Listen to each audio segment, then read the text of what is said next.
It's time for my top 5 of 2025. Recently someone was using the analogy of reflecting back on the year that has been as navigating a ship. You can't exactly get to where you're going on this boat if you don't know where you're starting from and you're navigating from. It's so important to me to look back on the year that was so you can plan on the year that's coming. You need to understand your starting point so that you can get to where you want to go. 365 days in a year, huh? Time really does fly when you're having fun. And this top 5 is more about the things that I achieved outside the classroom, because I feel like I poured so much of myself into my class last year. And you know what? I accomplished a lot in the classroom last year. My reflections are over in this video. But considering one of my goals this year is to really focus on that work-life balance. One of my themes for this year in 2026 is to live life outside the classroom. I think because last year I spent so much time pouring my energy and soul into making it a really great first year. After achieving so many things at school and proving to myself that I can do it. So let's look at those top 5 moments of 2025. And these are the experiences that prove to me, even though I love teaching, I'm more than just a teacher. Number 1. Yes, I hosted a retreat. This one actually took me by surprise when I opened up my camera roll and went to January 2025, which is such a fun way to look back on your year, is to scroll through your camera roll and look at each month of what you got up to. And it completely took me by surprise that it was actually January where I teamed up with my friends Beck and Sam to host a retreat. This was the most beautiful way to start the new year. Bringing women together is something I've really enjoyed in my life, hosting events and running community groups. And these women weren't just any women. Everyone was so beautiful and genuine and really wanted to be there and really wanted to set goals, and hearing every single one of their dreams was so motivating to start off the year with. And everyone sharing and being vulnerable with their dreams was a really beautiful way to start the year. There were many times on that retreat where I'd take a step back and look around at such a magical experience unfolding. We did potlucks and group surfs and craft sessions and sharing circles and arts and crafts. I mean, you can just see how beautiful the whole experience really was. This is definitely something I would love to do more of, but when it came to school, I was pouring so much time. It wasn't exactly on my priority list. This is definitely something I would love to do more of, so I can't wait to see how the universe is going to work her magic for more things like that. There really is something so wonderful about girlhood, and I just loved being part of bringing all those women together. Number 2 would have to be selling and buying the vans. That was a huge part of my life last year. Selling Sadie, the Mercedes Sprinter, and then buying Tilly was absolutely a big part of 2025 for me. Starting full-time work and not having as much freedom to roam around like I did when I was living in Sadie meant that I was really sad to say goodbye. It brought up some big emotions to say goodbye to that freedom and that part of who I was. So when I made the decision to buy Tilly, it felt so right. And again, it just proved to me that's the person that I want to be, freedom I want to have, and the life I want to live. It was a real turning point for me when I started to make the most of my weekends. Since buying Tilly, I've been away in her every single weekend, which is so special. And the fact that she's my van makes it really cool. In the past, I've definitely had thoughts of van life being too cool and that I could never be that person, but that's not what van life is about. And the process of selling Sadie took 8 months. Can you imagine trying to sell something for 8 months? There was definitely a lot to learn and a lot to be celebrated about selling the van and buying my own van. And number 3 would hands down, without a doubt in my mind, have to be the trip that I went on to the Maldives. because not only did we get to explore the beautiful ocean and sea life and make all my island dreams come true, Missy Higgins was there, my friend Beck was there, and so many other beautiful women who were also there to see Missy Higgins. We made some friends for life, which was very special. There's something so unique about being on an island when you've all paid to be there and you've flown across the world to see a singer that you can just bond together over. And to this day, I still keep in contact with some of those beautiful women, but that will go down in history as one of my favorite life moments. I mean, just look, it's such a beautiful part of the world. And I was able to be really adventurous, like going on a jet ski ride, swimming with sharks, swimming with sharks, and being serenaded at sunset by Missy Higgins. I mean, what more could you want in a holiday? This holiday in particular gave me such a taste of traveling again and how much I love it. So even though I don't have many trips planned for this year, this is definitely something I want to do more of.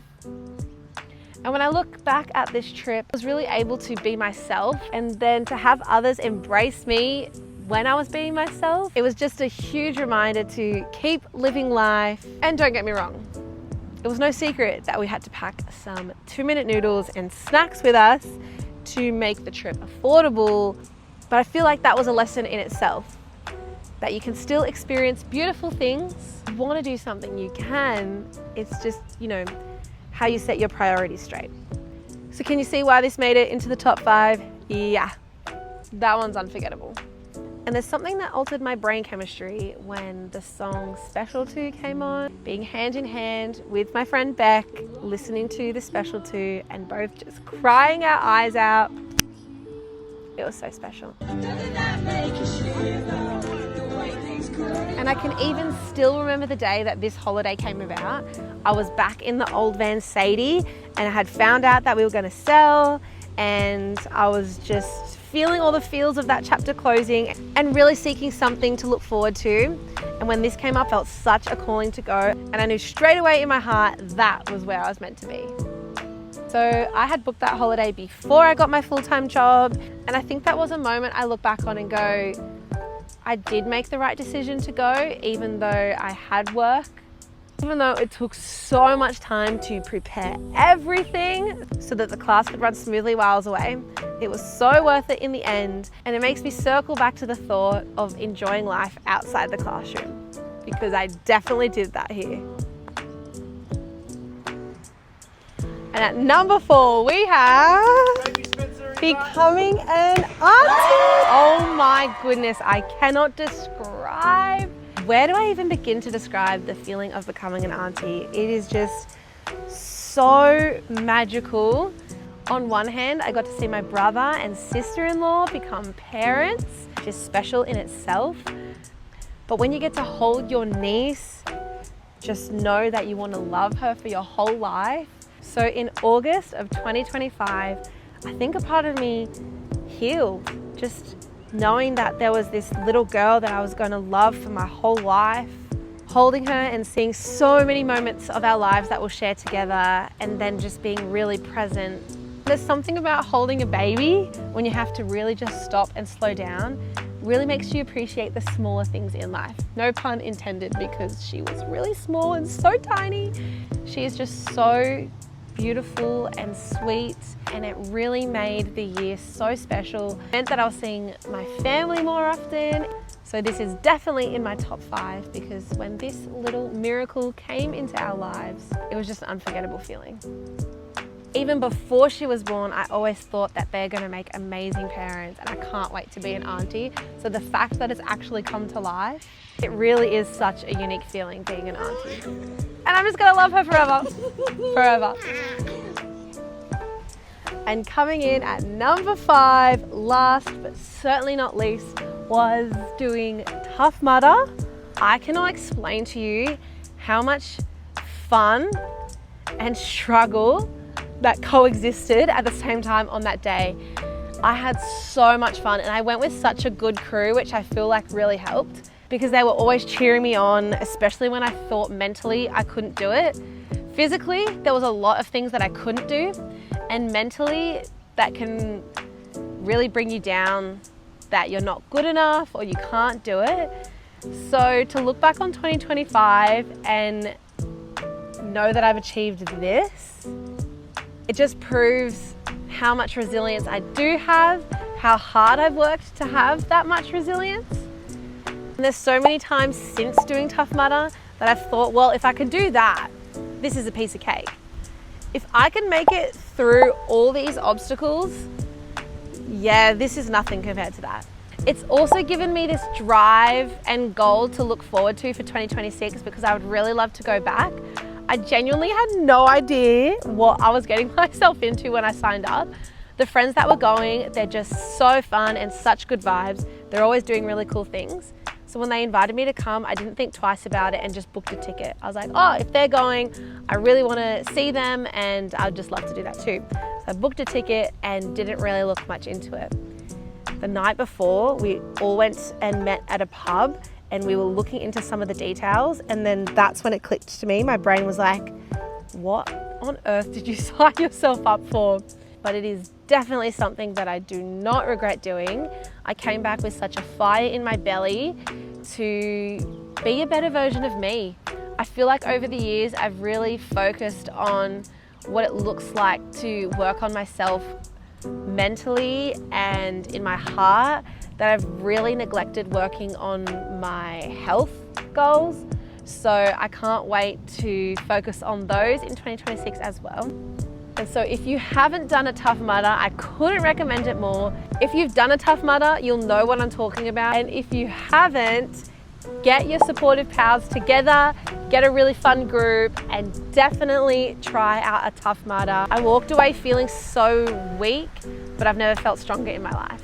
And I still don't quite know how to explain how two things can exist at the same time. So much pain and so much strength. So much fear and so much courage. So much weakness and so much bravery.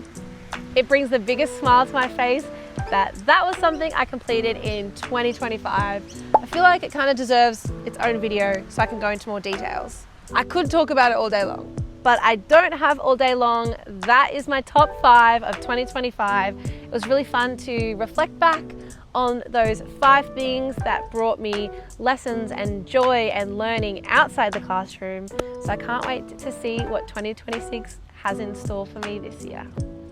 There is just so much life to be lived. It makes me really proud to look back on 2025. It gives me a better idea of where I'm going to navigate this ship.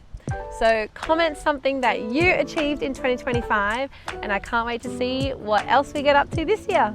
Bye.